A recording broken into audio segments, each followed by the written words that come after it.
Hello students, तो maths के अभी जो परीक्षा हुआ है उसका आंसर की मिला लीजिए। देखिए यहाँ पर सेट कोड ए है, तो चलिए आपका कोई दूसरा भी हो सकता है, ए टू जेड इसमें क्वेश्चन है, तो चलिए फटाफट मिला लीजिए। देखिए पहला क्वेश्चन कह रहा है कि इतना प्लस इतना है, क्या है? तो देखिए रूट अंडर 64 और 81 दोनों का वर्गमूल निकल जाएगा और इसका भी वर्गमूल निकल जाएगा, जोड़ेंगे तो परिमेय संख्या आएगा, यानी कि ए ऑप्शन आपका बिल्कुल सही है। चलिए यहाँ पर दूसरा क्वेश्चन की ओर बढ़ते हैं। यहाँ पर देखिए क्वेश्चन कह रहा है कि दो अपरिमेय संख्याओं इतना तथा इतना का गुणनफल होगा। अगर दोनों का गुणनफल करेंगे, अगर मान लीजिए कि यहाँ पर कि तो 5 होता या यहाँ पर 6 होता, तो ये आपका गुणनफल जो है परिमेय होता, लेकिन ये जो है अलग अलग है इसलिए अपरिमेय हो जाएगा। तो यहाँ पर बी ऑप्शन सही है। देखिए यहाँ पर क्वेश्चन तीसरा कह रहा है कि इतना का सरलतम रूप। तो देखिए आपको क्या करना है, इसको जब हटाइएगा तो ये हो जाएगा आपका 3/9 हो जाएगा और ये हो जाएगा 4/9, ठीक है। और दोनों जब कैलकुलेशन कीजिएगा बाटा पर जोड़ बनेगा तो 7/9 आ जाएगा, यानी कि बी ऑप्शन आपका सही है। यहाँ पर देखिए इतना हो तो इतना का मान करना है। तो देखिए यहाँ पर देखिए ध्यान से देखिएगा कैसे बनेगा। इतना का मान निकालना है, अगर इसको हम गुना करते हैं तो 13 या 39 78 आ जाएगा, ठीक है। यानी कि 156 बराबर में 156 है। तो अगर हम 156 का गुणनखंड करते हैं इसका, तो गुणनखंड करेंगे तो ये हो जाएगा 2 7 14 2 8 16 2 दूनी के 2 3 6 2 9 18 3 13, यानी कि 2 के पावर आ रहा है 2, 3 के पावर आ रहा है 1 और यहाँ पर 13 के पावर में आ जाएगा 1, ठीक है। और हमें निकालना है पावर में x, y और z है, तो x plus y plus z का मान निकालना है। तो अगर हम पावर को जोड़ेंगे तो हमारा हो जाएगा 2 + 1 + 1 यानी कि 4 आ जाएगा, यानी कि ऑप्शन नंबर आपका ए सही है, ठीक है। चलिए यहाँ पर आगे बढ़ते हैं। कह रहा है इतना गुना करेंगे तो कह रहा है क्या होगा, तो ये परिमेय संख्या अपरिमेय संख्या हो जाएगा, बिल्कुल 20 ऑप्शन सही है। चलिए यहाँ पर चौथा क्वेश्चन, हाँ कौन है, छठा क्वेश्चन है। चलिए यहाँ पर कह रहा है कि इतना को लिखा जा सकता है। तो देखिए इसको हम कैसे बनाएंगे, इसको हम दशमलव उड़ा देंगे तो हो जाएगा 105/1000। तो 105 को हम अगर गुणनखंड करेंगे तो 21/5 आ जाएगा, ठीक है।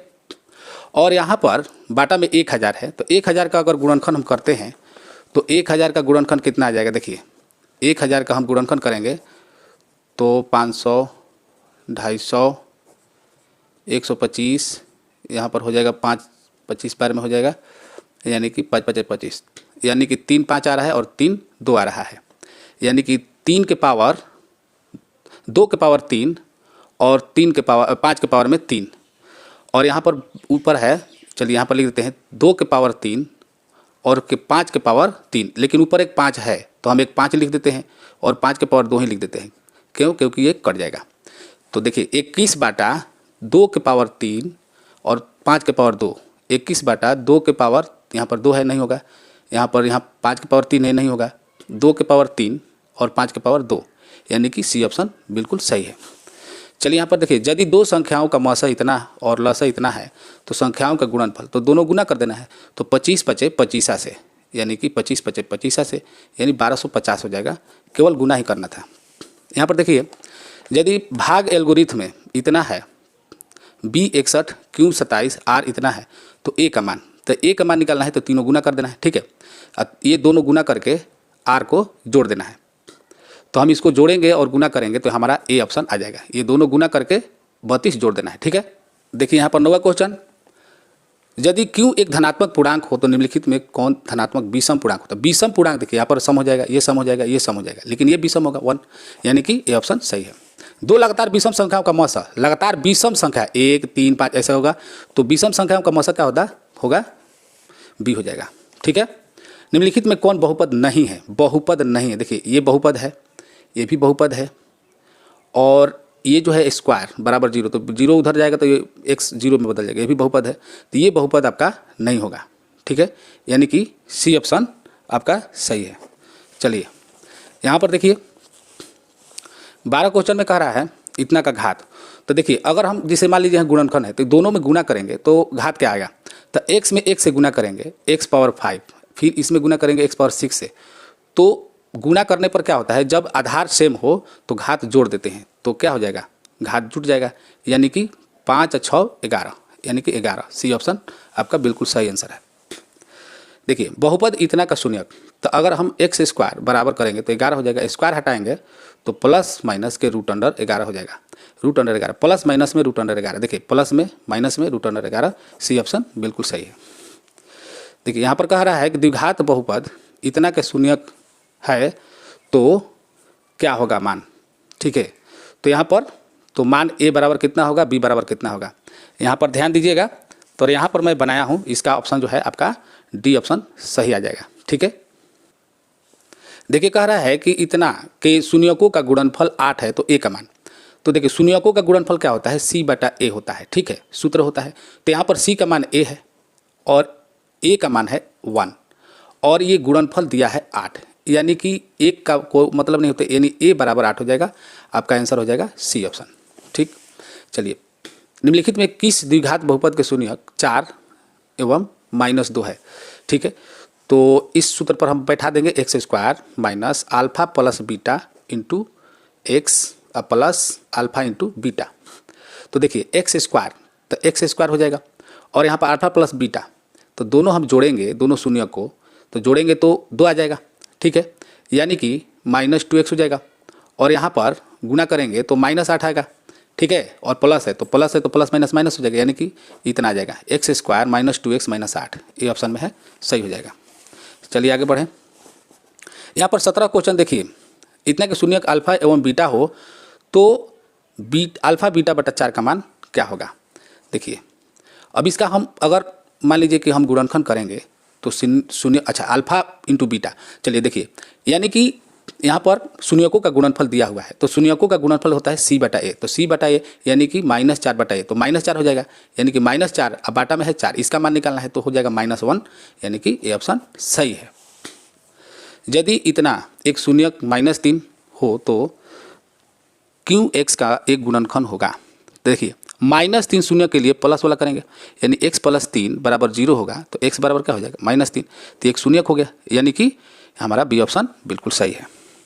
यहाँ पर कह रहा है कि इतना को gx बराबर इतना से भाग दिया जाता है तो भागफल का घात, तो जब हम भाग करेंगे इतना से इसमें भाग करेंगे तो एक्स स्क्वायर बार में ले जाएंगे तो यहाँ पर ये कट जाएगा, यानी कि एक्स स्क्वायर, यानी कि भागफल का घात कह रहा है, भागफल का घात यानी कि पावर में 2 हो जाएगा, तो बी ऑप्शन सही है।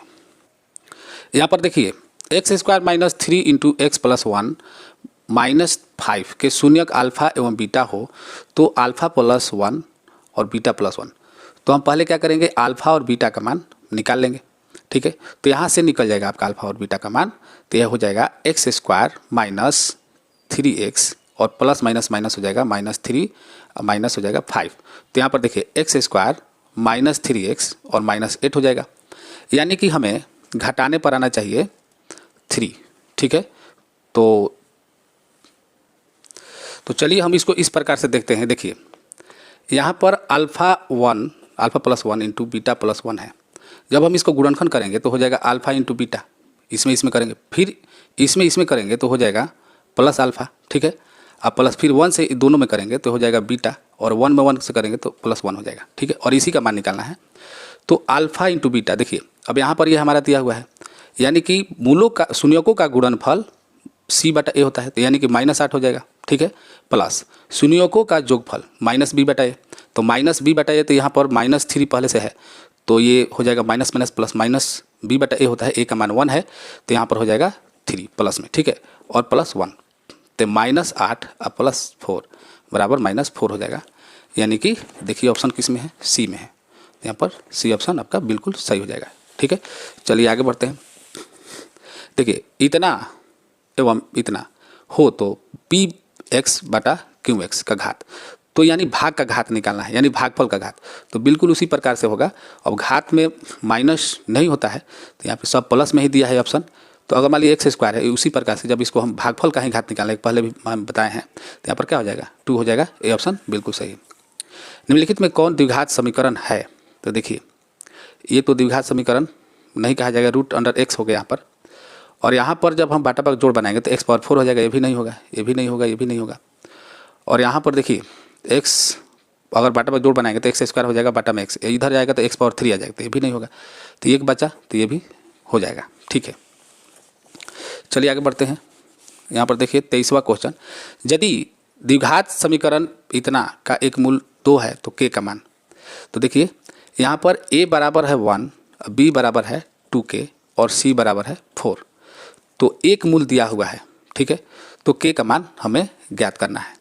तो देखिए यहाँ पर b बराबर -2 है, तो अल्फ़ा प्लस बीटा क्या होता है, अल्फ़ा प्लस बीटा बराबर -b/a।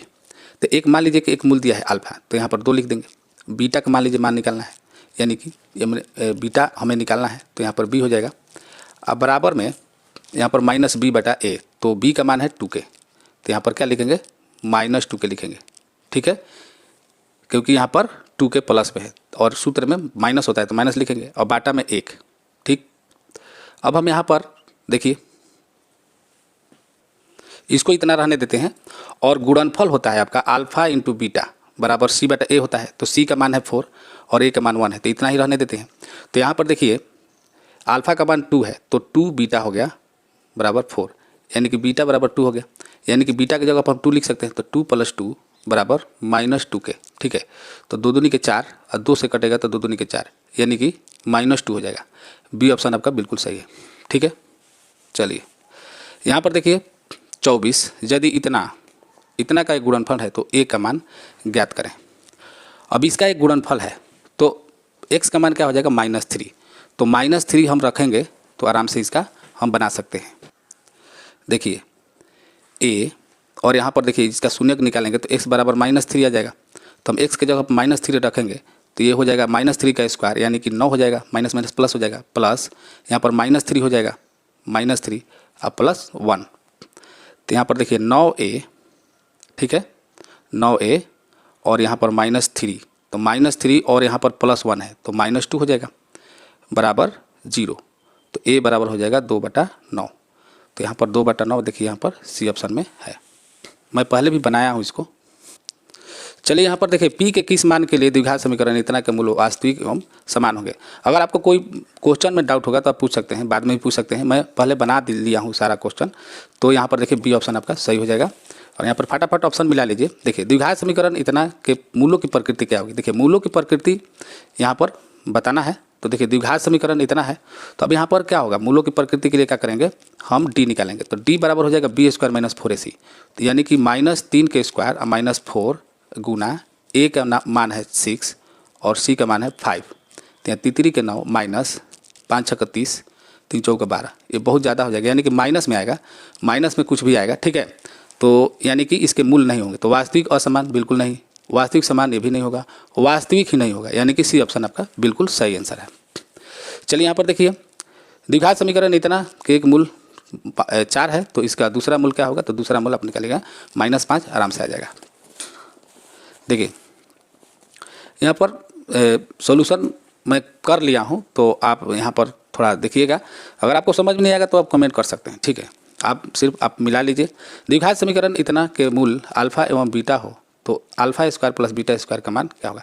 अब देखिए इसका हम शायद नहीं निकाले हैं, तो देखिए इसको कैसे निकालेंगे, α² + β²। तो देखिए इसका फॉर्मूला होता है, इसका बराबर होता है α + β का होल स्क्वायर -2α बीटा, ठीक है। तो मूलों का जोगफल, तो मूलों का जोगफल क्या हो गया, यानी माइनस, यहाँ पर देखिए b का मान है 6 है और -b/a होता है, तो यहाँ पर क्या लिखेंगे, -6 बाटा a में 1 है तो 1 लिखने की जरूरत नहीं है, तो 6² - 2α बीटा, यानी कि मूलों का गुणनफल। तो यहाँ पर 5 दिया हुआ है तो 5 हो जाएगा, 6 का 36 और 5 दूनी 10, यानी कि घटाएंगे तो 26 आएगा, यानी कि सी ऑप्शन आपका सही है। यहाँ पर देखिए इतना कह रहा है कि मूल, तो यहाँ पर देखिए इसको हम आप मान रखिएगा बिल्कुल बढ़िया से। तो जिसे ये जो सूत्र होता है -b ± √d/2a, ठीक है। तो d यहाँ पर b² - 4ac हो जाएगा। तो यहाँ पर फार्मूला पर लगाइएगा तो आपका ए ऑप्शन बिल्कुल सही आ जाएगा। देखिए यहाँ पर तीसरा क्वेश्चन x बराबर -1, तो इतना दिया हुआ है मान, तो एक उभयनिष्ठ मूल हो, उभयनिष्ठ यानी दोनों का मान बराबर है, तो p + q का मान क्या होगा, तो p + q का मान आपका -1 हो जाएगा, ठीक है। यहाँ पर देखिए ये जो मान दिया हुआ है इसको आप विलोपन विधि से बना सकते हैं। यहाँ पर बनाइएगा तो ए ऑप्शन बिल्कुल सही हो जाएगा।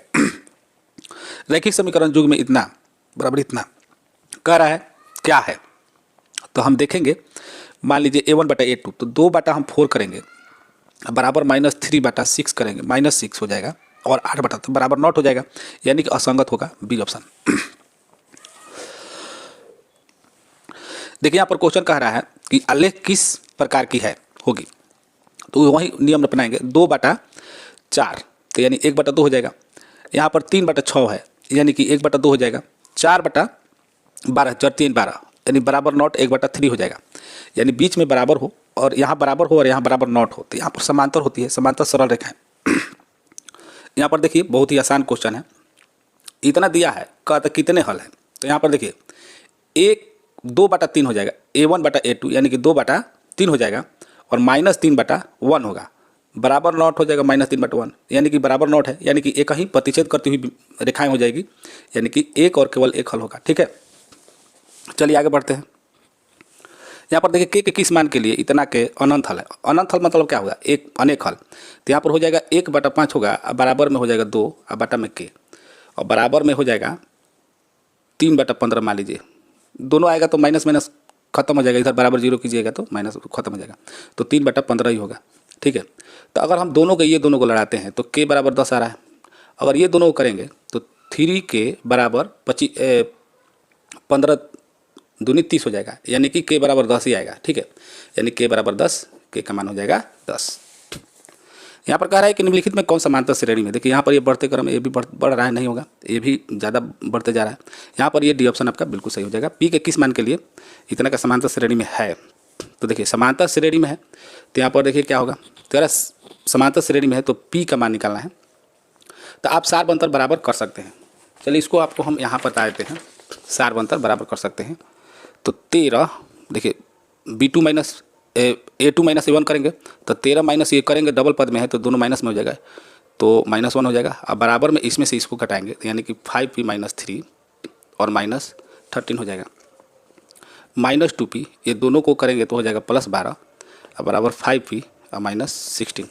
यहाँ पर देखिए इसको इधर ले जाते हैं, तो इधर ले जाएंगे -2P को, तो इधर 7P हो जाएगा, और इसको इधर लाएंगे तो प्लस में हो जाएगा, यानी दोनों जोड़ेंगे तो हो जाएगा 28, इधर लाकर जोड़ेंगे तो 28 हो जाएगा, यानी P 5 7 चौक 28, P बराबर हो जाएगा 4, P बराबर 4, यानी कि बी ऑप्शन सही है।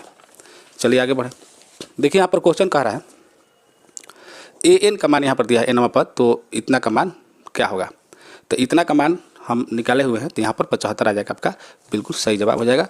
और यहाँ पर देखिए समांतर श्रेणी दूसरा पद दिया है, दूसरा पद यानी कि A+D दिया है 13, और यहाँ पर पांचवा पद दिया है A+4D बराबर दिया है 25। तो कह रहा है कि समांतर श्रेणी का सार बंतर, तो सार बंतर यहाँ पर देखिए घटाने पर विलोपन भी इसे कर देते हैं, तो यहाँ पर ये कट जाएगा, यानी कि 3D बराबर हो जाएगा आपका 12, -12 होगा, -3D, माइनस कट गया तो D बराबर 3 चौका 12, यानी कि 4।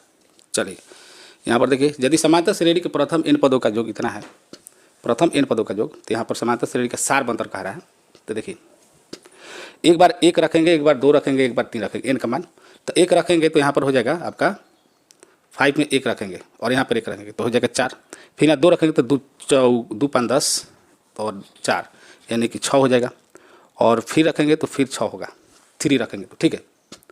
अब S1 ये हो गया, S1 हो गया, ये S2 हो गया और ये S3 हो गया। ठीक है, तो S1 बराबर A1 होता है, तो A1 बराबर हो गया 4, A2 बराबर यहाँ पर इसमें से घट जाएगा क्योंकि दोनों दो पद का योग है, तो यहाँ पर क्या हो जाएगा 2 हो जाएगा, और ये इसमें से घटेगा, यानी कि A3 हो जाएगा आपका 0।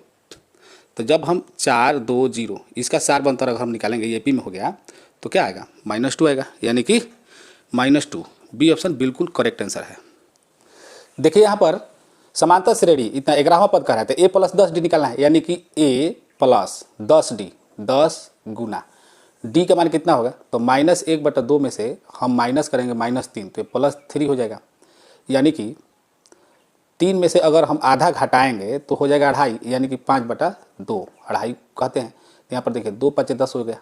ठीक है, तो -3 + 5 5 25, 25 में से 3 घटेगा 22 आएगा, यानी कि बी ऑप्शन बिल्कुल सही है। चलिए समांतर श्रेणी इतना में पदों की संख्या निकालिएगा, आपका 12 आएगा। ठीक है, समांतर श्रेणी इतना के प्रथम 50 पदों का योगफल, 50 पदों का योगफल निकालिएगा, यानी कि 50 + 2 × 2a, यानी कि 2 दूनी के 4, ए का मान इतना है, और प्लस n - 1 यानी कि 50 - 1, ठीक है, और इंटू D इंटू डी कीजिएगा तो कितना होगा, 2 होगा, 4 में से 2 घटेगा 2 बचेगा, ठीक है। तो ये हो गया आपका 25, 25 गुना ये 49 दूनी 98, 98 4 102 हो जाएगा, यानी कि 25 दूनी 50 और 25 से कहीं 25, यानी कि 25 50, 25 50 बी में सही है। चलिए इधर यहाँ पर देखिए किस चतुर्थांश में है, पहले प्लस है बाद में माइनस है, पहले x का मान होता है यानी कि चतुर्थांश हो जाएगा, ठीक है। बिंदु इतना के बीच की दूरी, देखिए इतना के बीच की दूरी क्या होगा, तो बीच की दूरी निकालिएगा तो आपका बी ऑप्शन बिल्कुल सही आ जाएगा, ठीक है। कह रहा है कि इतना के कटान बिंदु, तो बिल्कुल इसी को देख लेना, -2 और 3, -2 3 ए में है, सही हो जाएगा। चलिए दूरी सूत्र से हम इसको निकालेंगे तो बी ऑप्शन बिल्कुल सही हो जाएगा। वाई अक्ष पर वह बिंदु कह रहा है, तो वाई अक्ष पर कह रहा है तो वाई का मान आएगा और एक्स का मान 0 आएगा, यानी कि एक्स का मान 0 वाई का मान, तो यहाँ पर सी ऑप्शन आपका आ जाएगा बिल्कुल आसानी से, ठीक है। यहाँ पर कह रहा है पी क्यू आर एस एक आयत है और इसका कह रहा है कि एवं आयत का क्षेत्रफल, जब आयत का क्षेत्रफल आप निकालिएगा तो आपका जो आंसर आ जाएगा आपका 12 बिल्कुल सही आंसर आ जाएगा, ठीक है। चलिए आगे बढ़ते हैं। यहाँ पर कह रहा है कि इतना के त्रिभुज के शीर्ष है, तो त्रिभुज एबीसी का क्षेत्रफल, देखिए यहाँ पर हम ठीक बताए थे, तो एक तो 0 ऑलरेडी दिया हुआ है, तो जो बिंदु दिया है 0 यहाँ पर A0 और 0B, तो हम क्या करते हैं बाहर बाहर गुना करते हैं अंदर अंदर और घटा देते हैं, तो गुना करेंगे तो AB होगा और माइनस करेंगे अंदर अंदर तो 0 आएगा, गुना करेंगे तो 0, तो माइनस करेंगे तो 0 आएगा, तो AB बटा क्या हो जाएगा 2, बटा में 2 लिख देते हैं, तो ये हो जाएगा AB बटा 2, AB बटा 2 देख लीजिए, यहाँ देखिए 1/2 AB, यहाँ बी ऑप्शन सही है। चलिए 51 में देखिए इतना कह रहा है कि जोड़ने वाले मध्य बिंदु है, तो ए का मान, देखिए मध्य बिंदु कह रहा है तो हम x वाला को जोड़ेंगे क्योंकि x का मान यहाँ शुरू वाला दिया है मध्य बिंदु में, यानी कि a/2 बराबर में हो जाएगा x1 + x2/2, तो ये दोनों जोड़ेंगे तो यहाँ पर -8/2 होगा, ठीक है। तो ये नीचे नीचे कट जाएगा, यानी कि a बराबर हो जाएगा -8, तो -8 ए ऑप्शन में है, सही हो जाएगा। देखिए यहाँ पर कह रहे 3 बिंदु एक रैखिक हो, यानी 3 बिंदु है एक ही रेखा में है, ठीक है। कर त्रिभुज का क्षेत्रफल, त्रिभुज का क्षेत्रफल एक ही रेखा में होगा तो क्या होगा 0 होगा, बिल्कुल।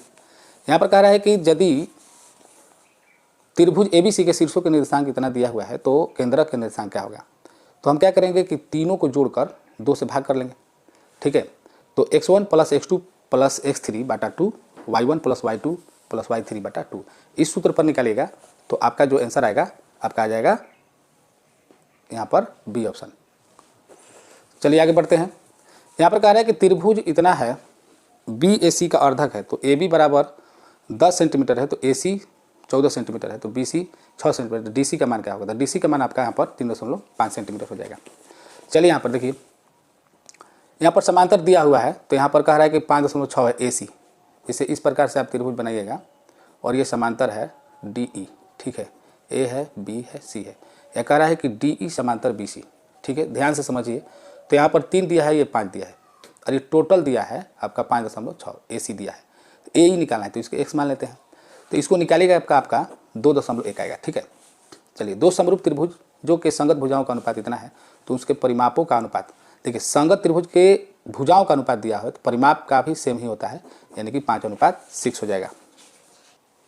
चलिए यहाँ पर पाइथागोरस प्रमेय पे AC बड़ा है, तो बराबर 44 से इसको स्क्वायर कीजिएगा, इसको स्क्वायर करके जोड़िएगा तो 144 आएगा, यानी कि कोण B का मान हो जाएगा 90 डिग्री, ठीक है। समबाहु त्रिभुज इतना कि एक भुजा 6 सेंटीमीटर, समबाहु त्रिभुज DEF की एक भुजा 6 सेंटीमीटर है, तो क्षेत्रफल का अनुपात कितना होगा, देखिए तो दोनों के क्षेत्रफल का अनुपात करना है, तो यहाँ पर √3/4 भुजा स्क्वायर, √3/4 भुजा स्क्वायर, इसको कीजिएगा तो 4:1 आएगा, ठीक है। इतना पर देखिए यहाँ पर ध्यान दीजिएगा, इतना कह रहा है कि दो समरूप त्रिभुज है ABC और PQR और AD शीर्ष A से BC पर लंब है, ठीक है। जैसे एक त्रिभुज है ABC और यहाँ पर BC पर लंब है D, ठीक है। एक और त्रिभुज है PQR, ठीक है, और यहाँ पर P से लंब है T, यहाँ पर T है, ठीक है। तो एक दिया है, दो समरूप है, तो पहला AD बराबर दिया है 9 और PT दिया है 7, तो दोनों का स्क्वायर कर देंगे, त्रिभुज के कह रहा है क्षेत्रफलों का अनुपात है, स्क्वायर कर देंगे, यानी कि 9×81 और 7×7 आराम से ये हो जाएगा, यानी कि डी ऑप्शन आपका बिल्कुल सही हो जाएगा। चलिए यहाँ पर देखिए समबाहु त्रिभुज की एक भुजा 12 सेंटीमीटर हो तो ऊंचाई होगी, समबाहु त्रिभुज, ठीक है, और ऊंचाई हमें निकालना है, देखिए क्या होगा। देखिए हम समबाहु त्रिभुज एक बनाकर आपको बताते हैं, चलिए इधर बताते हैं आपको। चलिए देखिए मान लीजिए एक समबाहु त्रिभुज है, ये 12 है, ये 12 है, इसको 6 ले लेते हैं क्योंकि यहाँ पर हम ऊंचाई यहाँ पर लंब डालेंगे तो 6 हो जाएगा ये, ठीक है। अब ये हमको निकालना है यहीं, तो पाइथागोरस प्रमेय से हम निकाल देंगे 12 स्क्वायर यानी कि 1 से 44 हो जाएगा। अच्छा 1 36, ठीक है, ये घट जाएगा तो घटेगा तो कितना बचेगा यहाँ पर 14 में से 8 6 गया 8 और यहाँ पर बच जाएगा आपका 0 और यहाँ पर 108। अब इसी का रूट अंडर कर देना है, ठीक है। तो 108 का अगर हम गुणनखंड करेंगे तो हो जाएगा 2 5 10, 4 8, 27 दूनी 54, 3 और 27, 3 के 9, यानी कि 3 और 2 निकल जाएगा। ये 3 गुना 2 और रूट के अंदर फंस जाएगा 3, यानी कि 6 रूट 3। 6 रूट 3 देखिए किस में है, 6 रूट 3 यहाँ पर बी ऑप्शन में है, ठीक है। तो बी ऑप्शन बिल्कुल सही हो जाएगा। देखिए आगे बढ़ें। वृत्त की 2 समांतर रेखाओं स्पर्श रेखाओं के बीच की दूरी 6 सेंटीमीटर है। तो वृत्त की त्रिज्या देखिए यहाँ पर वृत्त है, 2 समांतर स्पर्श रेखा, समांतर स्पर्श रेखा इस प्रकार होगा, ठीक है। कह रहा है कि स्पर्श रेखा के बीच की दूरी अब यहाँ से यहाँ तक कितना है 10, तो कह रहा है वृत्त की त्रिज्या, तो वृत्त की त्रिज्या आधा होता है यानी कि 5 सेंटीमीटर, सी ऑप्शन सही हो जाएगा। चलिए देखिए यहाँ पर कह रहा है कि 2 वृत्त यदि बाह्य रूप से परस्पर स्पर्श करें, जैसे मान लीजिए एक वृत्त है और एक और वृत्त है, बाह्य रूप से बाहरी से स्पर्श कर रहा है तो उभयनिष्ठ स्पर्श रेखा यानी कि दोनों में जो शामिल है तो उभयनिष्ठ, यहाँ से एक रेखा ऐसे खींचा जाएगा ऐसे, तो एक ही होगा यानी कि ए ऑप्शन सही है, ठीक है। यहाँ पर कह रहा है कि किसी बाह्य बिंदु P से वृत्त पर PA एवं PB 2 स्पर्श रेखाएं हैं, तो यदि कह रहा है कि PA इतना है तो PB, तो PA जितना है उतना ही PB हो जाएगा क्योंकि स्पर्श रेखाओं की लंबाई जो है बराबर होता है, ठीक है। यहाँ पर कह रहा है कि यदि 3 सेंटीमीटर त्रिज्या वाले वृत्त खींची गई स्पर्श रेखा 60 डिग्री के कोण पर झुकी है तो प्रत्येक स्पर्श रेखा की लंबाई देखिए यहाँ पर 3 रूट 3 हो जाएगा, ठीक है। क्योंकि जैसे मान लीजिए वृत्त है, यहाँ पर 3 सेंटीमीटर त्रिज्या है और यहाँ से एक इस पर स्पर्श रेखा खींचा गया है ऐसे, और ये 60 डिग्री पर है तो आधा कितना होगा 30 डिग्री होगा, ठीक है। तो यहाँ पर अब बनाइएगा 30 डिग्री से, तो यहाँ पर हाइट एंड डिस्टेंस का यहाँ पर फार्मूला लग जाएगा tan 30 डिग्री बराबर, तो tan 30 डिग्री का मान कितना होता है 1/√3 बराबर यहाँ पर लंब बटा आधार हो जाएगा, तो लंब यहाँ पर 3 हो जाएगा, यहाँ पर 3 और आधार यहाँ पर ये हो जाएगा ये वाला, तो आधार हो जाएगा। तो आधार का मान हमें निकालना है तो उसको हम मान लीजिए x, क्योंकि कह रहा है प्रत्येक स्पर्श रेखा की लंबाई, तो x बराबर क्या हो जाएगा 3√3 हो जाएगा। तो इस प्रकार हम इसको बना लेंगे। चलिए यहाँ पर देखिए कह रहा है इतना बराबर cos 30 डिग्री, तो थीटा का मान, तो यहाँ पर थोड़ा सा ध्यान दीजिए। जैसे मान लीजिए कि cos 30 डिग्री का मान √3/2 होता है, तो साइन 60 डिग्री का मान √3/2 होता है, तो हम यहाँ 40 जोड़ेंगे थीटा का मान, तो साइन 60 डिग्री हो जाएगा, यानी कि बी ऑप्शन बिल्कुल सही हो जाएगा। यहाँ पर कह रहा है कि कोण 30 C बराबर 90 डिग्री, तो साइन A प्लस B का मान क्या होगा। तो यहाँ पर देखिए क्या होगा, तो जो 2 कोण बचा, एक बच गया 30 और एक बच गया 60 और एक तो 90 है कोण C, तो ए बी कह रहा है, तो साइन यहाँ कितना हो जाएगा साइन 90 डिग्री, तो साइन 90 डिग्री का मान 1 होता है, तो यानी कि बी ऑप्शन सही है। चलिए यहाँ पर कह रहा है इतना +2, तो इतना का मान तो 1 हो जाएगा, और 1 + 2 करेंगे तो 3 हो जाएगा, यानी कि डी ऑप्शन सही है। चलिए यहाँ पर देखिए 68 का जो है 1 हो जाएगा, ठीक है। इसको हम a² - b² पर इसको हम कर देंगे तो आराम से आपका बन जाएगा, 1 ही आएगा, ठीक है। चलिए यहाँ पर देखिए tan थीटा बराबर 3/4 दिया है, तो साइन थीटा का मान, तो देखिए इसको निकालिएगा तो यहाँ पर कर्ण आपका आ जाएगा 5, ठीक है। तो कर्ण 5 हो जाएगा, तो साइन थीटा बराबर लंब बटा आधार होता है, तो इसको लंब बटा कर्ण होता है साइन थीटा बराबर, तो लंब बटा कर्ण यानी कि 3/5 हो जाएगा। तो 3/5 देखिए किस में है 3/5 डी ऑप्शन में। चलिए यहाँ पर देखिए इतना का मान अब निकालिएगा, रूट के अंडर में है, तो यहाँ पर बी ऑप्शन आपका बिल्कुल सही आ जाएगा। देखिए यहाँ पर tan 30 डिग्री का मान क्या दिया, कितना होता है 1/√3 होता है, तो 1/√3 होता है, तो इसको निकालिएगा और देखिए ये वाला और ये वाला जोड़ने पर 90 आ रहा है, इसको जोड़ेंगे तो 90 आएगा, तो ये दोनों कट कुट के जो है 1 आ जाएगा। तो 1 में गुना करेंगे रूट यहाँ पर tan 30 डिग्री के मान से 1/√3 से, तो इतना ही आएगा, ठीक है। यहाँ पर देखिए इतना दिया हुआ है, तो इस प्रकार के क्वेश्चन में क्या आ जाता है 0 आ जाता है, इसमें कुछ सोचना ही नहीं है। और यहाँ पर देखिए cos 90 माइनस में, तो cosec 90 माइनस थीटा पर, मतलब कि 90 माइनस थीटा वाला सूत्र लगेगा, तो यहाँ पर 1 आ जाएगा, तो कटेगा तो 1 ही आएगा, ठीक है। चलिए यहाँ पर दिया है tan अल्फा 1/√3 और ये दिया हुआ है, तो tan बीटा का मान निकालना है, तो tan बीटा का मान निकल जाएगा आपका 1/√3। चलिए आगे निकलते हैं। चलिए फटाफट देख लेते हैं। देखिए यहाँ पर √2 यहाँ पर दिया हुआ है और साइन यहाँ पर पाई/4 है। पाई/4 का मतलब कितना होता है 45 डिग्री। तो साइन 45 डिग्री का मान कितना होता है 1/√2 होता है। ठीक है, अब प्लस में कॉस 45 डिग्री का भी मान 1/√2 होता है। तो √2 और यहाँ पर प्लस करेंगे तो ये हो जाएगा, ये दोनों ऊपर जुट जाएगा यानी कि 2/√2 हो जाएगा। ठीक है, एलसीएम लेंगे तो सेम ही आएगा, आप समझ रहे हैं। तो √2 कट जाएगा तो बचेगा 2, यानी कि बी ऑप्शन सही है। चलिए यहाँ पर देखिए इतना मान दिया है, a² + b² का मान आपको निकालना है, निकालिएगा तो आपका 25 आ जाएगा। ठीक है, दो वृत्तों के क्षेत्रफल इतना दिया है, उनकी त्रिज्याओं का अनुपात, तो यहाँ पर स्क्वायर हट जाएगा, x/y हो जाएगा। ठीक है, चलिए यहाँ पर देखिए किसी वृत्त का क्षेत्रफल 49 पाई है वर्ग सेंटीमीटर, तो उसका व्यास क्या होगा। देखिए वृत्त का क्षेत्रफल दिया है यानी कि πr² दिया है 49 पाई, तो पाई से पाई तो कट जाएगा, तो r बराबर क्या होगा, तो √49, तो √49 के 7 हो जाए, यानी कि 7 हो जाएगा आपका त्रिज्या। तो व्यास कितना होगा, तो व्यास हो जाएगा 14, यानी कि बी ऑप्शन सही है। 5 चक्रों में 14 सेंटीमीटर त्रिज्या के पहिए के द्वारा तय की गई दूरी, तो तय की गई दूरी आपका जो निकल जाएगा 440 आ जाएगा। चलिए थोड़ा बना कर देख लेते हैं इतना ही आएगा कि नहीं, थोड़ा सा यहाँ पर समझ लेते हैं। देखिए 5 चक्कर कह रहा है, तो पहले एक चक्कर में 2πr हो गया, 2 गुना 22/7 गुना 14, यानी कि 7 दूनी 14, 22 दूनी 44 और 44 और गुना 5 कर देते हैं। ठीक है, क्योंकि 5 चक्कर कह रहा है तो 5 से गुना करते, 5 दूनी 10 और 22 दूनी 44, 10 में करेंगे तो 440, बिल्कुल बी ही होगा। चलिए आगे बढ़ते हैं, थोड़ा शंका हो गया था। एक वृत्त का क्षेत्रफल एक वर्ग का क्षेत्रफल बराबर है तो उनकी परिमितियों का अनुपात क्या होगा। अगर आप ये क्वेश्चन आपको समझ में नहीं आ रहा है तो कमेंट कीजिएगा, आपका जो आंसर आएगा आपका डी ऑप्शन बिल्कुल सही हो जाएगा। ठीक है, पूरा सॉल्यूशन बताने लगूंगा तो बहुत समय लग जाएगा। चलिए यहाँ पर देखिए पार्श्व पृष्ठीय क्षेत्रफल क्या होता है, 2 × लंबाई + चौड़ाई गुना ऊंचाई। तो लंबाई + चौड़ाई यहाँ पर दिया है तो हम दोनों जोड़ देंगे, तो जोड़ देंगे तो हो जाएगा 15 6 21। ठीक है, और गुना ऊंचाई, तो ऊंचाई 5 है तो 5 दूनी 10, तो 210 हो जाएगा, यानी कि बी ऑप्शन सही है।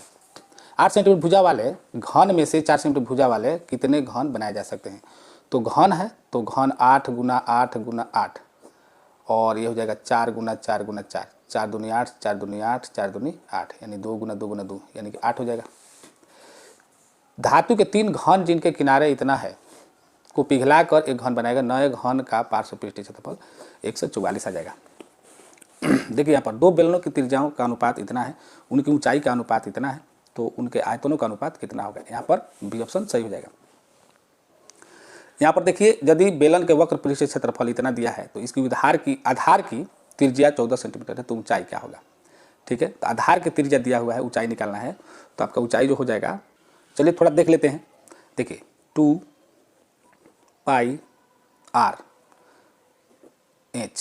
h दिया है 14।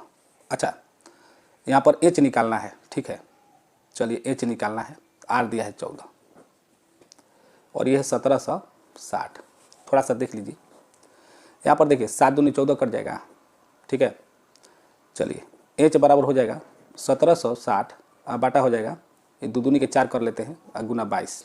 ठीक है, 4 चौका 16, 4 चौका 16।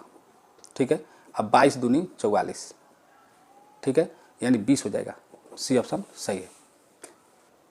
देखिए यहाँ पर एक धातु के पाइप बाह्य त्रिज्या 4 सेंटीमीटर, आंतरिक त्रिज्या इतना है, इसकी लंबाई 10 सेंटीमीटर, तो धातु का आयतन क्या होगा, तो धातु का आयतन 220 सेंटीमीटर हो जाएगा। यदि किसी शंकु के आधार की त्रिज्या इतना है, त्रिज्या की ऊंचाई l है, तो शंकु का वक्र पृष्ठ केवल सूत्र लिखना है, तो यानी कि बी ऑप्शन बिल्कुल सही होगा, πr/l। यहाँ पर देखिए यहाँ पर कह रहे 14 सेंटीमीटर व्यास वाले अर्धगोले का कुल पृष्ठीय क्षेत्रफल होगा, अर्धगोले का कुल पृष्ठीय क्षेत्रफल यानी कि 3πr² होता है, 3πr²। तो r का मान यहाँ पर कितना हो जाएगा, 7 हो जाएगा, यानी कि 7 गुना 7 कर देना है। ठीक है, 7 7 49, 49 में 3 से गुना करेंगे, 3 9 27, 3 चौका 12, 12 13 14, यानी कि 147 पाई आ जाएगा। चलिए यहाँ पर ए ऑप्शन में ही है। एक शंकु का आयतन इतना है, यदि आधार का क्षेत्रफल इतना है, तो करें ऊंचाई। देखिए शंकु का आयतन क्या होता है, 1/3 πr² h। ठीक है, बराबर में दिया है 1570, ये दिया हुआ है, तो हम यहाँ पर क्या करेंगे, यहाँ पर 1/3 पाई का मान होता है 22/7। अच्छा एक काम करते हैं, आधार का क्षेत्रफल 314 दिया है तो पाई आर स्क्वायर का मान दिया है, यानी कि 314 दिया है और गुना एच, तो एच बराबर कितना हो जाएगा 1570 गुना 3, अब बाटा हो जाएगा 314। चलिए यहाँ पर देखिए 157 दूनी होता है 314, ये 10 हो जाएगा, 157 इकाई 157 है, 0 बैठ जाएगा, यानी 2 5 10, बचती है 15, बी ऑप्शन सही है। देखिए यहाँ पर 90 का यहाँ पर ए हो जाएगा। चलिए प्रथम 10 विषम संख्याओं का माध्य, प्रथम 10 विषम संख्या लीजिएगा 1 3 5, ठीक है, तो आपका बिल्कुल 10 आंसर आ जाएगा, 10 से भाग कर दीजिएगा जोड़कर। चलिए यहाँ पर देखिए माध्यिका कह रहा है, तो माध्यिका कह रहा है तो पहले हम इसको आरोही क्रम में कर लेते हैं। तो सबसे छोट 6 है, फिर 8 है, फिर 9 है, 6 8 9, उसके बाद क्या है 15 है, चलिए 15 है, उसके बाद 16 है, ठीक है, उसके बाद 21 है, 21, फिर 22 है, फिर 25 है, 1 2 3 4 5 6 7 8, 1 2 3 4 5 6 7 8 9 है। अब देखिए यहाँ पर कुछ छूट रहा है, 18 छूट रहा है, तो यहाँ पर देखिए यहाँ पर 18 आ जाएगा, ठीक है। तो देखिए 9 है, 1 2 3 4 5 6 7 8 9, तो 20 का मान हो जाएगा। यहाँ पर 4 इधर से लीजिए, 4 इधर से आ जाएगा, तो 16 बचेगा बीच में। देखिए ए ऑप्शन में आराम से 16 आंसर हो जाएगा, ठीक है। चलिए यहाँ पर देखते हैं, सिर्फ देखना है कौन ज़्यादा बड़ा है। देखिए 6 1 बार आया है, 2 बार आया है, 3 बार 4 बार आया है, तो 6वें आंसर होगा। बहुलक जो ज़्यादा बार आता है वही होता है। देखिए एक बार बटन माध्यिका और बहुलक के कह रहा है, यहाँ पर इतना है, तो आपको हम सूत्र बताए थे कि बहुलक बराबर 3 माध्यक -2 माध्य, ठीक है, वो वीडियो देखे होंगे, अभी हाल ही में बताए थे। तो यहाँ पर इस पर बनाएगा तो आपका ए ऑप्शन सही हो जाएगा। देखिए कह रहा है 5 प्रेक्षण है का माध्य दिया है। चलिए इसको हम बना लेते हैं, x + 2 + x + 4 + x + 6 + x + 8, ठीक है, और यहाँ पर इसका माध्य दिया है 11 बराबर 11। तो ये बाटा में कितना हो जाएगा देख लेते हैं, कोई 1 2 3 4 5, ठीक है, तो बाटा में 5 आ जाएगा। तो हम क्या करेंगे, तो देखिए 5x प्लस हम सारा जोड़ देंगे, 2 4 6 6 12 12 6 18 2 20, ठीक है, तो 20 हो जाएगा। अब बराबर में 11 5 55, ठीक है, तो 5x बराबर 55 - 20, तो यहाँ पर 20 घटाइएगा तो यहाँ पर क्या आ जाएगा 25 आएगा कि 35 आएगा, 35 आ जाएगा, ठीक है। देखिए 5 में से 0 गया 5 और 5 में से 2 गया 3, ठीक है, तो यहाँ पर 5x बराबर आ गया, तो x बराबर हो जाएगा 5 7 35, यानी x बराबर 7। तो यहाँ पर देखिए 7 सी में है। चलिए आगे बढ़िए। असंभव घटना की प्रायिकता क्या होगी 0, ठीक है। यहाँ पर कह रहा है कि PE 0.4 है, तो PE डॉट कितना होगा, देखिए 0.6 हो जाएगा, बिल्कुल सही, क्योंकि एक में से हमको घटाना है 0.4, ठीक है। PE डॉट का मान हो जाएगा, तो यहाँ पर हो जाएगा 6 और यहाँ पर 0 आ जाएगा, यानी 0.6 हो जाएगा। चलिए आगे बढ़िए। अब बस 2 क्वेश्चन 3 क्वेश्चन है। 2 पासों को फेंकने पर संभव परिणामों की संख्या, संभव परिणाम टोटल 36 होता है, ठीक है। और पर देखिए कौन सी संख्या घटना प्रायिकता नहीं हो सकती, तो प्रायिकता नहीं होगी 1 से ज़्यादा, ठीक है, या 0 से कम। तो यहाँ पर 1 से ज़्यादा है, 1.5 है। एक पासे को एक फेंक में विषम संख्या नहीं आने की प्रायिकता, तो नहीं आने की प्रायिकता मतलब सम आ जाएगा, ठीक है, तो सम आ जाएगा तो क्या होगा 3 आ जाएगा, यानी कि 3/6, यानी कि 1/2 आंसर बिल्कुल सही है। तो मैं उम्मीद करता हूँ कि आप लोगों को मैथ सॉल्यूशन के साथ भी मैं बताया हूँ, और कुछ मैं नहीं बताया हूँ। जो सॉल्यूशन आपको समझ में नहीं आया होगा तो आप कमेंट कर सकते हैं।